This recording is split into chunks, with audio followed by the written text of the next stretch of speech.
Vamos continuar, vamos concluir a leitura e comentários do artigo Microbiologia dos Sedimentos de Viveiros de Aquicultura, parte 3, parte final. Artigo de autoria do Dr. Claude Boyd, da Universidade de Auburn, no Alabama, Estados Unidos, publicado em 2004 na GAA, Global Aquaculture Advocate, certo?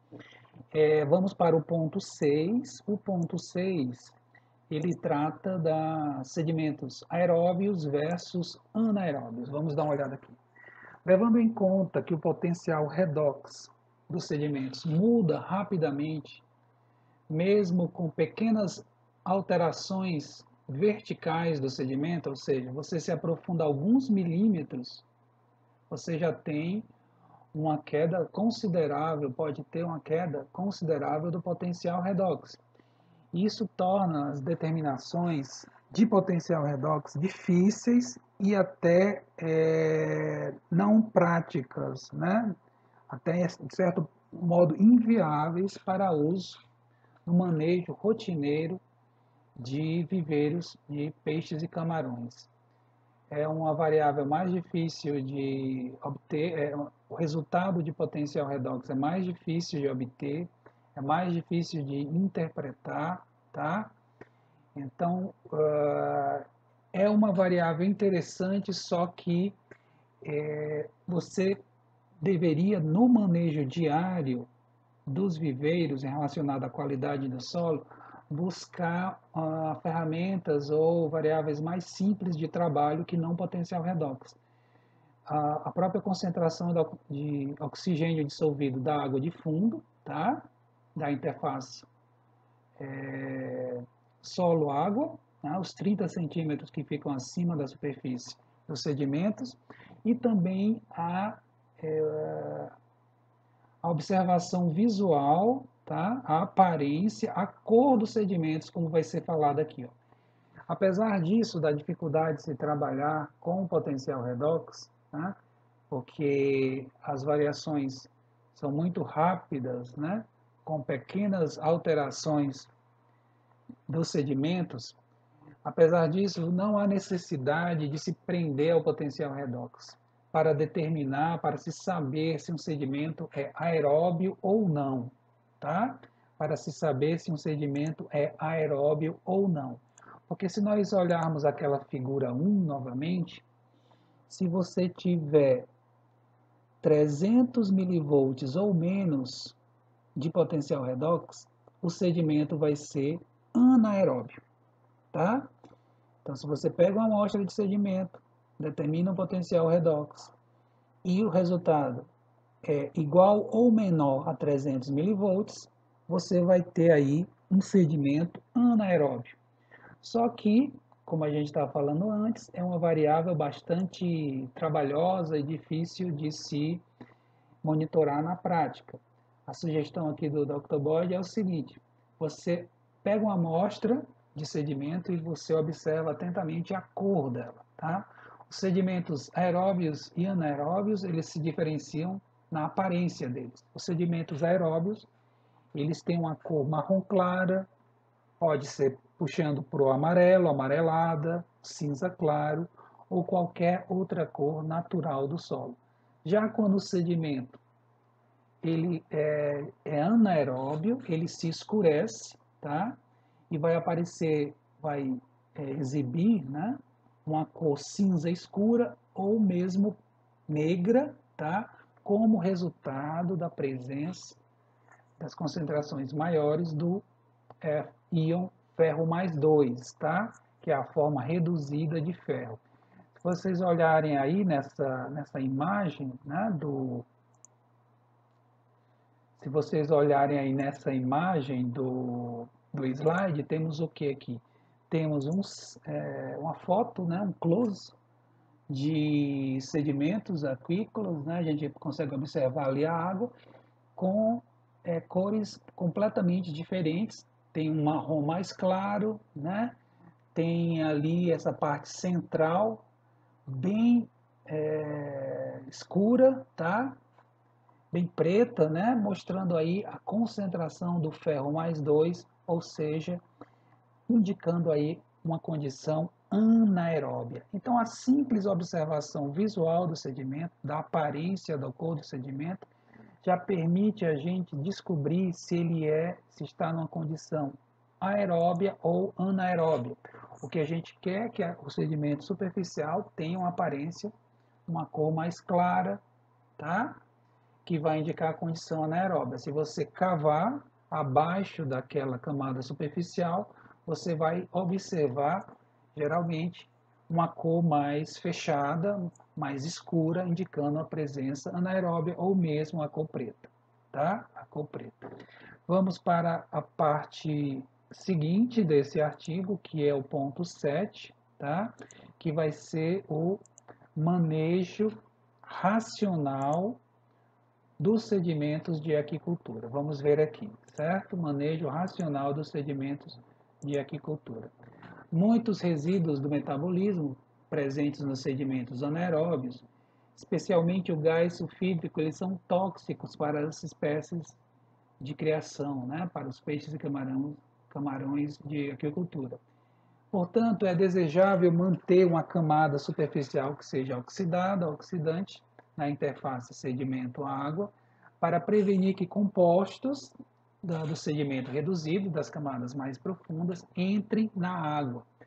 A melhor maneira de se assegurar que o sedimento, a camada superficial do sedimento permanece aeróbia, é manejar os viveiros de tal forma que a concentração de oxigênio dissolvido na água de fundo não caia abaixo de 3 miligramas por litro e assegurar uma boa circulação da água no fundo, tá? Então, o Dr. Bode aqui ele foi bastante exigente, né?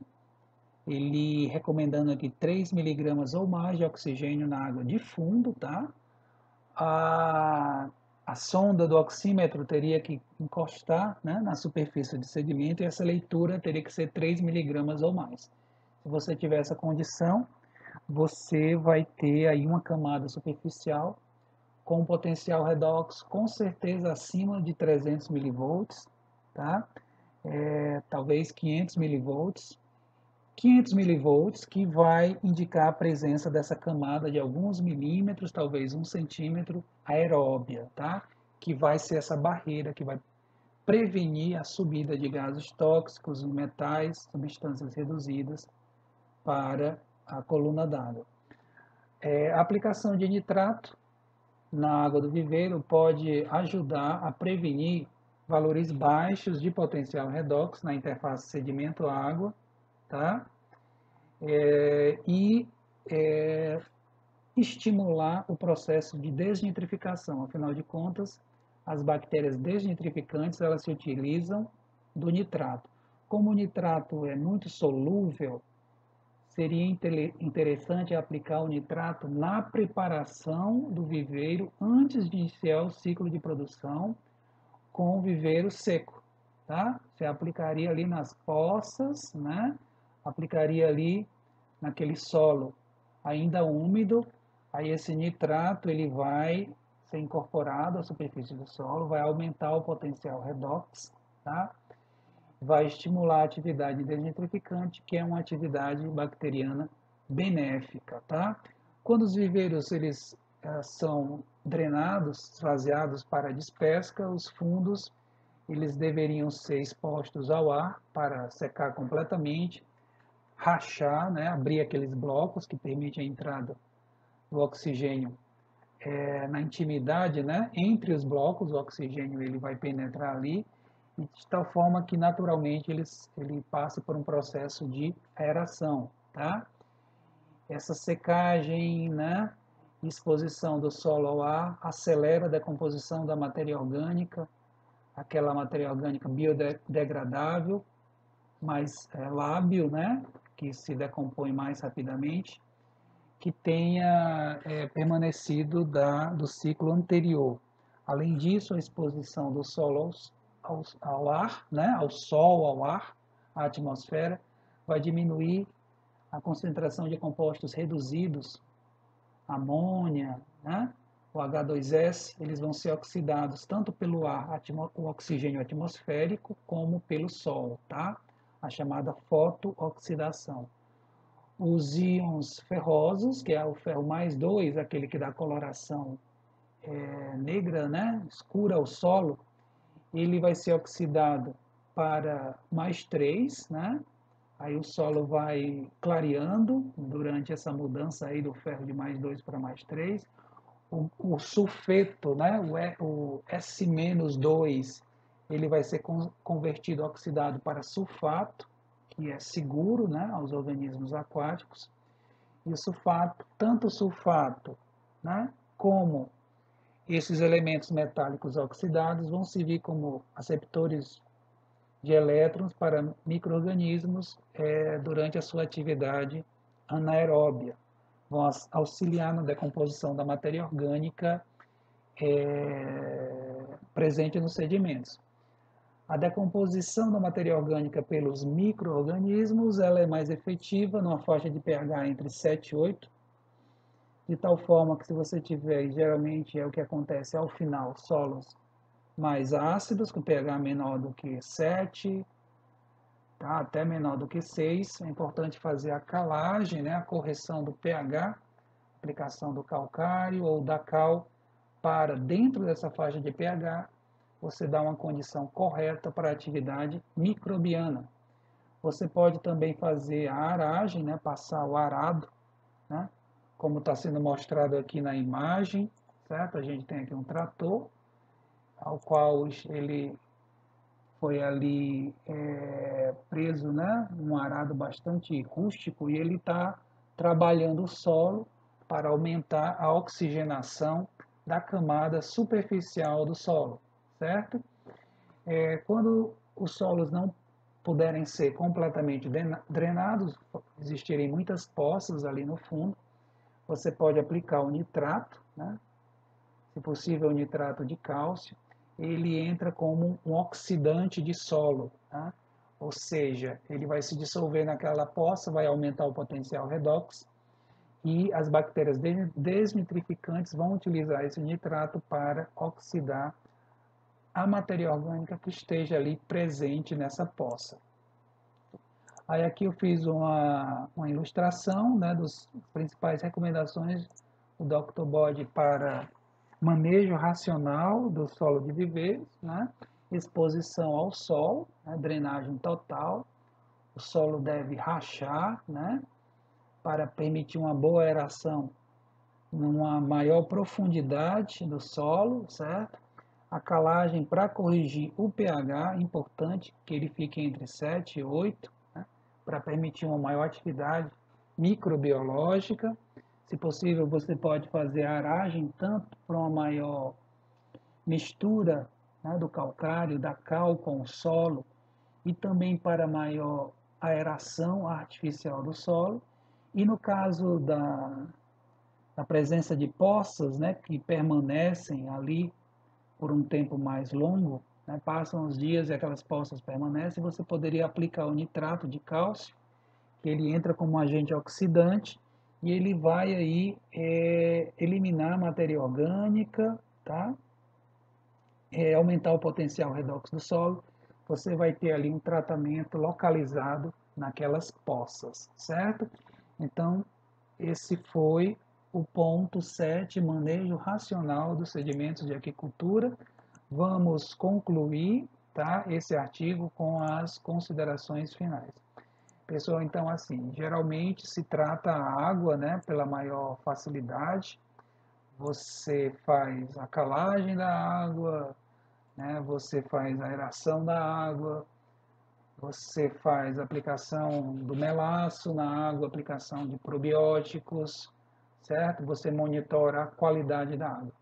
Agora, muito importante, principalmente para o camarão, é a qualidade dos sedimentos, né? Que são os solos, a lama, né?